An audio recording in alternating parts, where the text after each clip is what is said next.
d'autres types de recherches que nous appelons de nos voeux, notamment sur les questions sociales et qui ne sont pas la première intention des recherches sanitaires. Alors après, il y a quand même des ethnologues qui travaillent Oui, là-dessus. bien sûr, bien sûr. Oui. Et les travaux de Philippe Bourgois, par exemple, sur les crackers à New York et les junkies en Californie. Il y a Patricia Bounik, c'est un peu plus ancien, mais c'est un petit peu une sorte d'ethnographie. Aude Lalande, qui a publié un article qui s'appelle Savoir profane, savoir savant, jeu de miroir dans le cabinet médical, un truc comme ça. Je vois le docteur Norier qui m'en... Oui, oui, on va diffuser. Je pense qu'on va...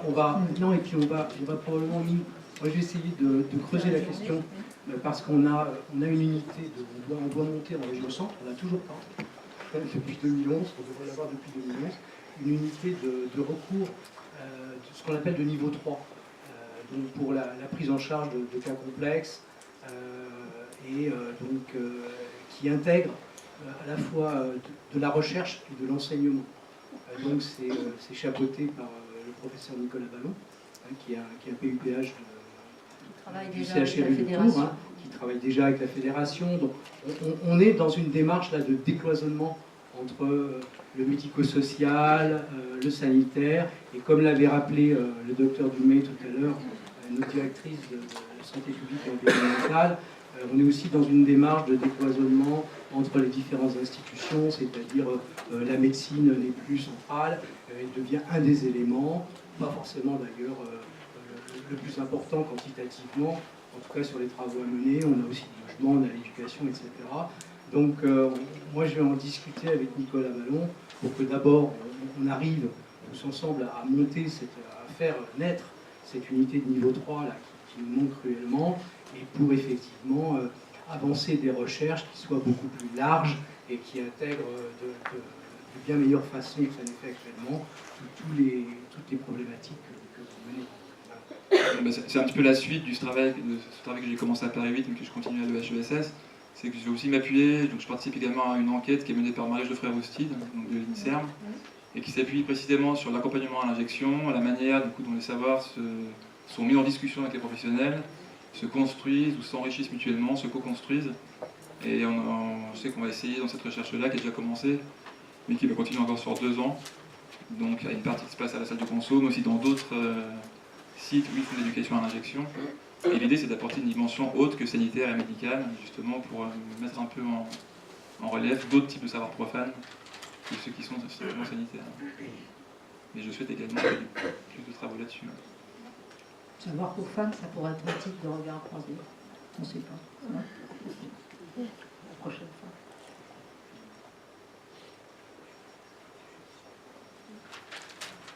Questions? D'autres questions? Ou réactions?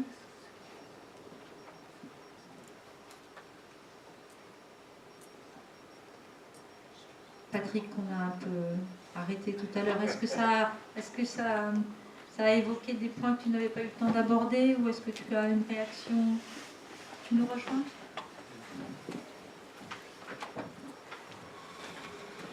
C'était un exercice très difficile, hein. Excuse-moi de démarrer sans la partie historique tout à l'heure. On m'en a fait la remarque, du coup tu es rentré. Mais je trouve que vos 2 interventions complètent bien l'idée de notre journée. Oui, puis moi je me retrouve un petit peu en arrière. J'ai démarré éducateur avec des adolescents en grande difficulté. J'avais pas la même chevelure.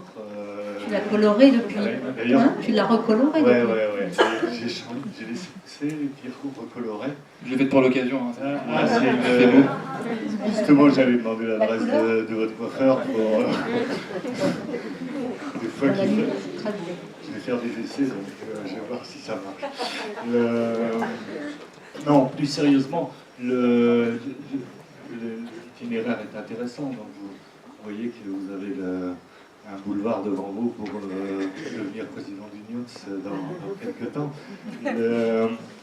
Mais je pense que l'aspect extrêmement intéressant, c'est d'être aux côtés et puis de voir les personnes non pas comme avant tout des consommateurs ou des malades, c'est de voir comme des personnes humaines et après de redémarrer. Et si on ne fait pas ce passage-là, si on ne fait pas cette transition, effectivement, on pourrait se mettre quelques organisations qu'on veut, et puis y mettre beaucoup de règles morales, d'ailleurs plus morales qu'éthiques. Hein, la dernière fois, j'ai un philosophe qui, pendant 1h30, m'a expliqué la différence entre morale et éthique. C'était passionnant. J'ai pas tout retenu, je vous épargnerai la différenciation. Mais ça veut dire globalement qu'en essayant de partir de la personne et en essayant d'avoir des objectifs gradués, parce que c'est ça qui est intéressant dans les problèmes d'addiction, c'est que viser le dernier maillon de l'échelle, c'est absurde si on n'a pas une vision sur l'échelon qui est juste au-dessus. Et ça, c'est valable dans tout système éducatif, puisque j'ai fait effectivement ma carrière, toute la première partie de ma carrière comme éducateur spécialisé. C'est toujours cette ligne-là qu'on m'a apprise et que j'ai essayé d'intégrer, c'est que si on n'a pas les deux objectifs, celui à court terme et celui à long terme, on se plante toujours. Celui qui monte à l'échelle, qui vise que le dernier barreau, il risque de se casser la figure. Et inversement, si on manque d'ambition pour les personnes et avec les personnes, on est toujours très limité. Donc c'est pour ça que j'aime beaucoup votre démarche et puis votre travail. Et puis, comme je dois aller bientôt visiter le centre de la Chapelle, donc avant que parce que j'ai eu beaucoup de débats avec la maire de Paris sur cette ouverture-là, parce que vous savez mieux que moi que ça a été très très très combattu, très très difficile, et que ça a été courageux de sa part d'aller au-delà de cette prégnance-là qui était vraiment morale sur ce lieu-là. Et je pense que les arguments, mais vous l'avez peut-être rencontré, quand j'ai discuté avec elle, elle développait des arguments tels que vous défendez, et ça, je trouve ça remarquable. En tout cas, moi, c'est un milieu que je ne connais pas suffisamment. Les jeunes que j'avais étaient plus des problématiques d'alcool que de drogue. C'est aussi une différence de génération. La drogue à l'époque était assez rare et coûtait extrêmement cher, donc elle n'était pas problématique pour les ados dont je m'occupais, et ça a bien changé. Mais je retiens vraiment que la proximité et l'aide avec une graduation, c'est quelque chose que vous avez démarré qui est extrêmement intéressant. Mais pour faire le lien, comme tu me le demandais, Christine, c'est vraiment alors, je vais essayer de ne pas être trop déclamatoire, mais si on se reconnaît une place dans la société, on a des chances d'évoluer. Si la place qu'on nous donne, ou qu'on se donne, ou les deux, elle est sur la marge, on a toutes les chances d'y rester. Et donc, moi j'ai retenu ça de votre...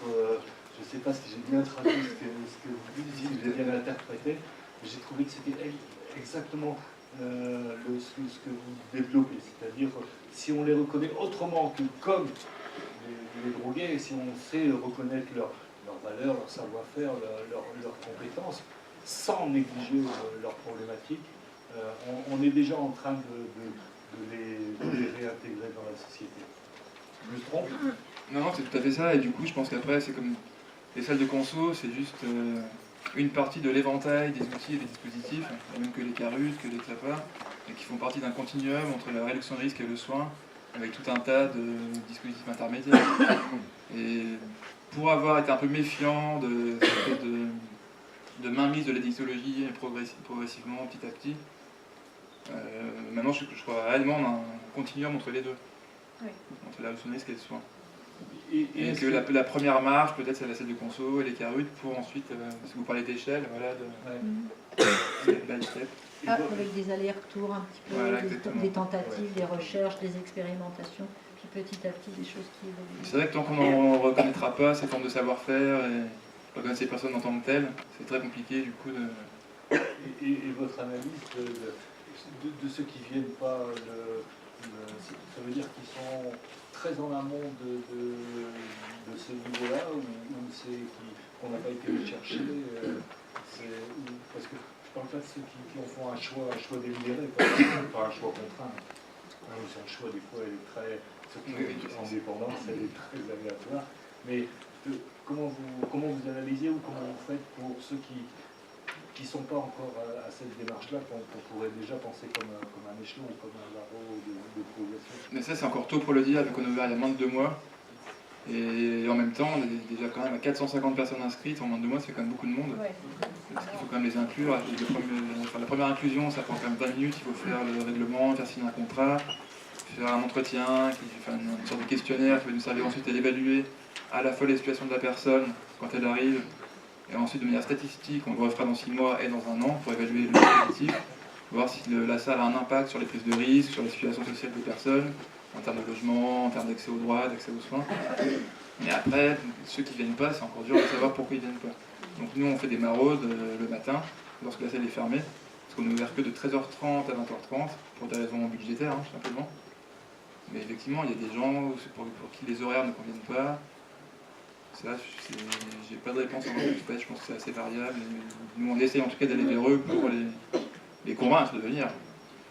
Qui reste la question peut-être de cette identité sociale ou cette place dans la société, parce que quel que soit l'outil dont se servent les usagers dans leur parcours, tout de même, quand on est toxicomane ou alcoolique, finalement, on a trouvé une place dans la société, celle d'alcoolique ou de toxicomane, avec toutes les stratégies que ça nécessite, les avantages et les inconvénients, mais on est défini, on a une identité, on a, volontairement ou involontairement, de fait, on est défini. Et on a cette définition. Et je me souviens quand même nombre d'usagers qui pouvaient exprimer ça aussi simplement que ça, mais si je ne suis plus toxicomane, qu'est-ce que je vais faire? Qu'est-ce que je vais être? Oui, qui vais-je être? Et ça prend du temps, ça, pour payer un dispositif nouveau, de changer ses habitudes de consommation. Sociale. C'est des choses qui se font pas en 2 mois.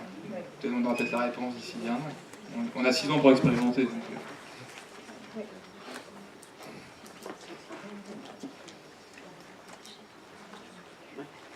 Quelqu'un d'autre?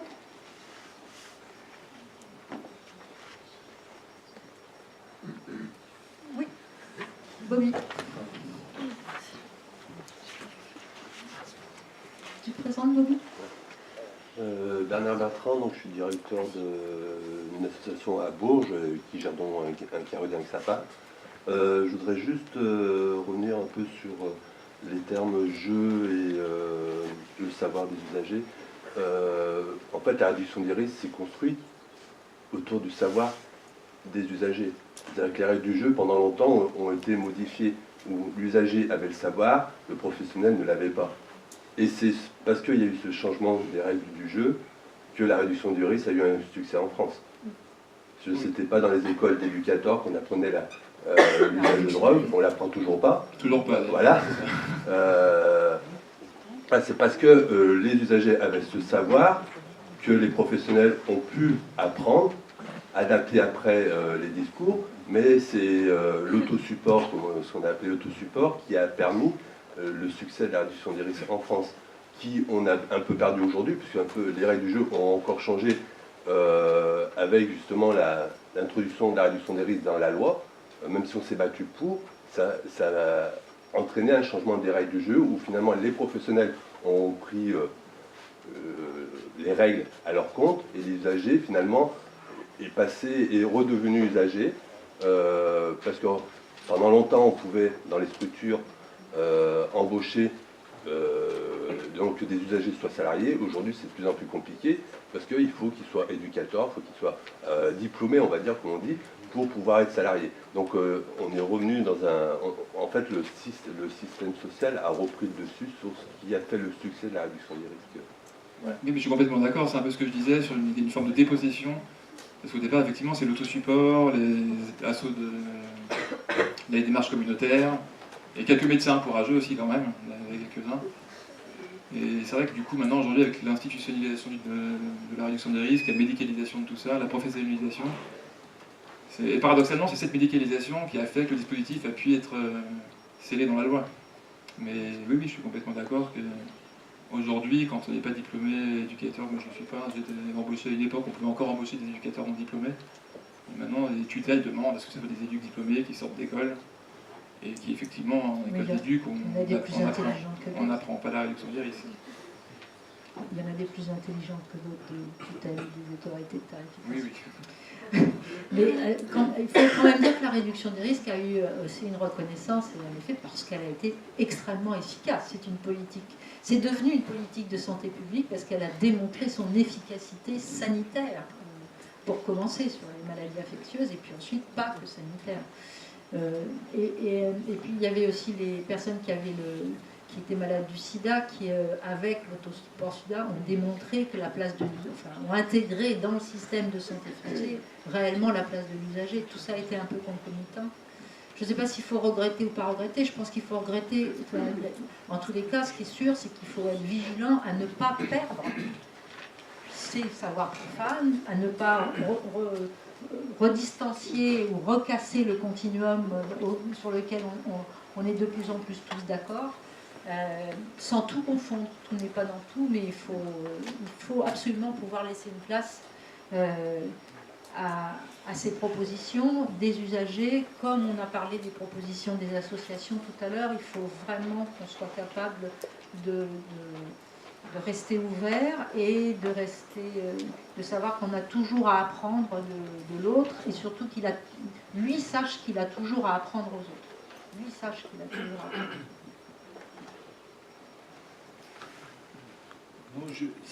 C'est la même évolution qu'on voit dans le monde associatif, c'est-à-dire que les associations sont nées, je ne parle pas de 1901, mais prenons après-guerre, pour faire pour les personnes, pour les enfants, pour les personnes handicapées, pour les personnes âgées, pour les malades psychiatriques, etc.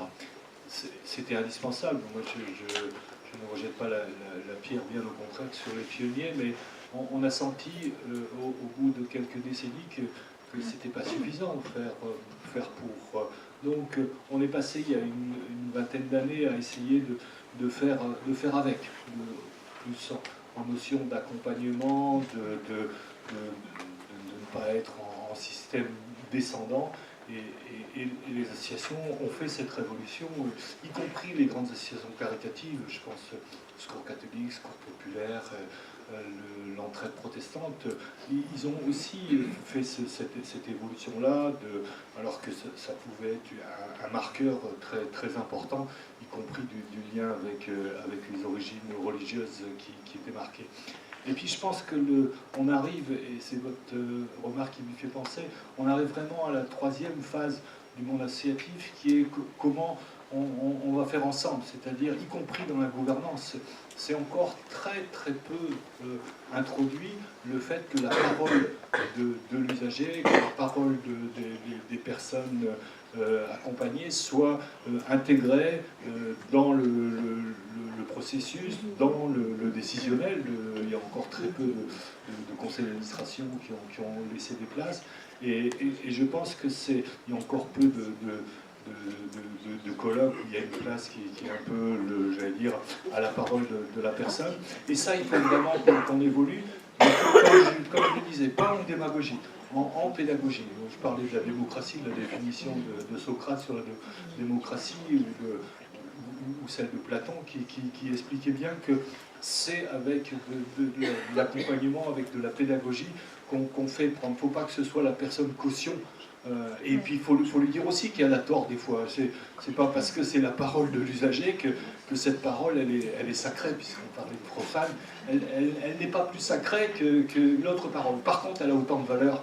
Elle a autant de valeur. Et c'est dans l'échange, et vous l'exprimez extrêmement bien, et c'est sûrement là-dessus que le monde associatif et dans le secteur médico-social doit évoluer et doit progresser, parce que c'est une deuxième révolution après celle du faire pour, faire avec.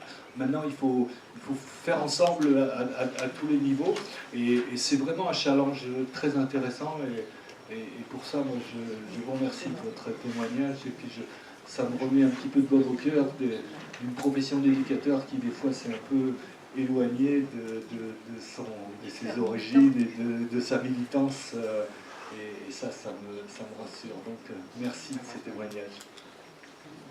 Écoutez, voilà, c'est l'heure d'aller manger. Jean-Pierre. Ah pardon Jean-Pierre, excuse-moi, mon président. Non, mais je suis juste un peu pour dire qu'une des difficultés de ça, enfin de cette approche, c'est d'arriver à le faire rentrer dans un débat médiatique qui, lui, est très caricatural. Et je crois que c'est là-dessus, moi, qu'on a, je reprendrai l'intervention de notre collègue de l'ARS, hein. C'est-à-dire c'est là-dessus qu'on a à travailler, parce que vous évoquiez le débat avec la mairie de Paris, qui est une mairie plutôt facilitante. On pourrait discuter de ce qui se passe à Strasbourg, où il y a une salle de consommation qui part sur un autre modèle, mais clairement, la réduction des risques en France, elle n'est rentrée, on se les redit, que au bénéfice du sida. Et il faut qu'on accepte, y compris nous les professionnels, de s'en rappeler. Ça veut dire que pour la majorité des professionnels, c'est l'excuse sida, pour le dire de façon provocatrice, qui a fait qu'on a accepté le changement de paradigme. Pourquoi? Parce qu'à partir du moment où on se met à côté de l'usage, on a l'impression de le faciliter, donc de laisser faire. Et ça, c'est une représentation sur laquelle on a beaucoup de mal avec le grand public à travailler. Et la deuxième chose, c'est qu'il y a encore une culture de base qui est très très forte en France, qui est que c'est l'interdit qui protège. Et je crois que c'est un des intérêts de la journée, on en reparlera, hein, avec une espèce de truc au premier degré, c'est l'interdit qui protège. Et du coup, quand on fait la réduction des risques, c'est-à-dire qu'on va en plus aider des personnes qui ont transgressé l'interdit, du coup, premièrement, on ne soigne pas, deuxièmement, on va faciliter l'entrée dans l'usage de personnes qui n'auraient pas à y rentrer. Et expliquer à l'opinion publique que faire de la réduction des risques, ce n'est ni laisser sans aide un certain nombre de personnes, ni faire rentrer les autres de façon démagogique dans des consommations, ça reste très difficile parce qu'on a un discours global. C'est pour ça que je pense que aussi petit à petit, au fur et à mesure que l'histoire du sida ne sera plus nécessaire comme première biais d'excuse, faire ressortir tous ces autres versants de la réduction des risques, ce que disait Boubi, qui aboutissent à ce qu'on appelle l'autosupport. Et moi, il y a quelque chose que j'aime bien rappeler, même contre mes administrateurs favoris, qui est que les études qu'on a le plus de mal à faire sortir en France, c'est celles qui montrent que dans les addictions, toutes pathologies confondues, même le crack, même l'héroïne, dans chaque drogue, la majorité des personnes qui s'en sortent le font sans passer par le dispositif de soins.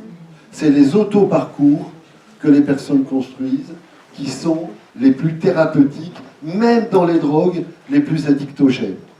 Même dans les drogues qui ont le plus grand fonctionnement au niveau de la pharmacologie. Même dans le tabac, on sort du mois sur le tabac, même dans le tabac, qui est considéré comme une des drogues qui accroche le plus, eh bien la majorité des personnes qui s'en sortent parce qu'elles reprennent le contrôle de leur parcours de vie. D'où l'intérêt, parfois, d'accepter que les interventions soient aux marges et non pas au cœur du dispositif. Et ça, pour tout professionnel, mais enfin, pour tout être humain, accepter d'être aux marges d'un processus, c'est autre chose. Cela dit, merci Jean-Pierre, c'est justement ça qui nous donne foi en l'homme et en sa capacité de faire société. Et nous sommes sûrs de la résilience des gens que nous rencontrons et surtout que la plupart d'entre eux n'ont pas besoin de nous. Et qu'ils en auront besoin peut-être qu'une petite partie. Je suis complètement d'accord avec ça. Mais cette petite partie-là, c'est notre cœur de sujet à nous. Voilà.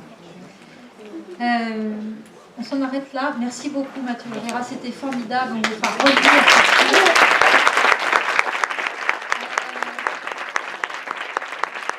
Tout à l'heure, on se retrouve pour retrouver